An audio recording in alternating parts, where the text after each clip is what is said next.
Truth Unchained. Eleison comments 796, October 15, 2022. Europeans blameworthy. There is a good old proverb, maybe Chinese, which says, the wise man blames himself, the fool blames others.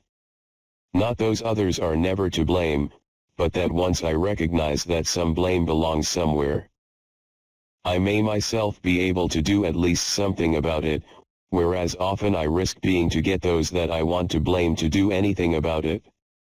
For instance, in today's run-up to the potentially catastrophic World War III, some Europeans are being tempted to blame either the United States, or Jews behind the United States, for the suicidal blindness of the European nations, behaving like puppets of the United States.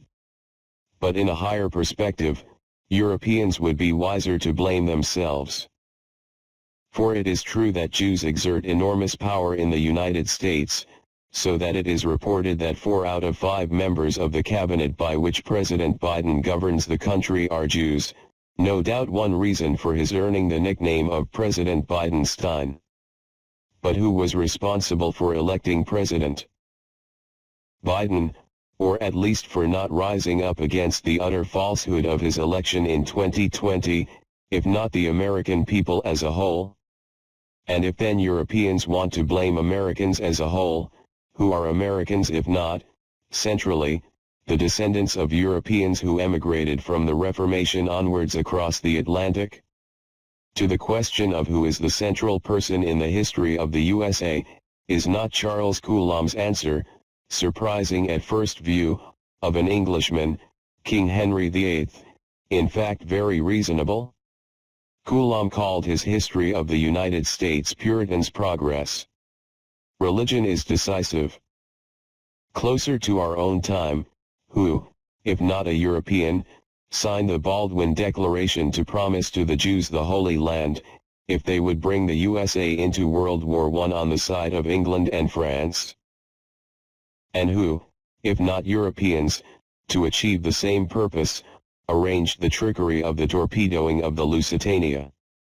Who then, if not Europeans, was responsible for the American soldiers tilting the balance of war against Germany in 1918, thus ensuring that American diplomats, with their President Wilson, would play also a decisive part in shaping the Treaty of Versailles in 1919, which was designed to bring on World War II.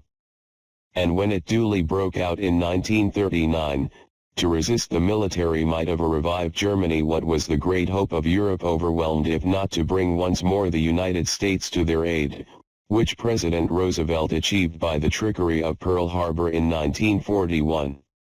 And after World War II, who, if not Europeans, relied on the United States to form, and largely pay for, the defensive alliance of NATO to protect Western Europe from the threat of invasion by the Red Army of Soviet Russia? Can President Trump be blamed for having wanted Europe to pay for its own defense? But why would Americans be right in considering Europeans, then and now, to be too gutless and effete to defend the West for themselves?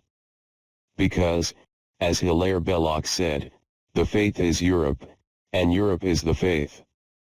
But Europe has been losing the faith steadily, ever since the Reformation in particular, which opened the way for Judeo-Masonry to begin turning Christendom into Western civilization, by a process of decadence which reached its climax with Vatican II, 1962 to 1965, where it was not the Potomac, the River of Washington, USA, but 4 countries of the Rhine which flowed into the River Tiber of Rome, France, Germany, Holland, and Belgium.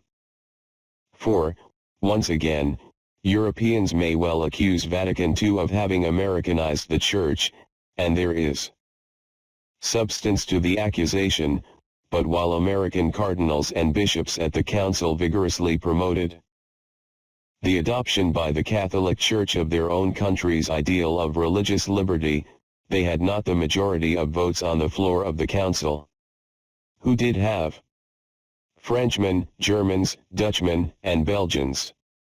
These latter completed the temporary victory of liberalism over the Catholic Church, but let us have patience. Almighty God is far from having said his last word. Kyrie eleison. Lord, have mercy. Europe, there may be others worthy of blame.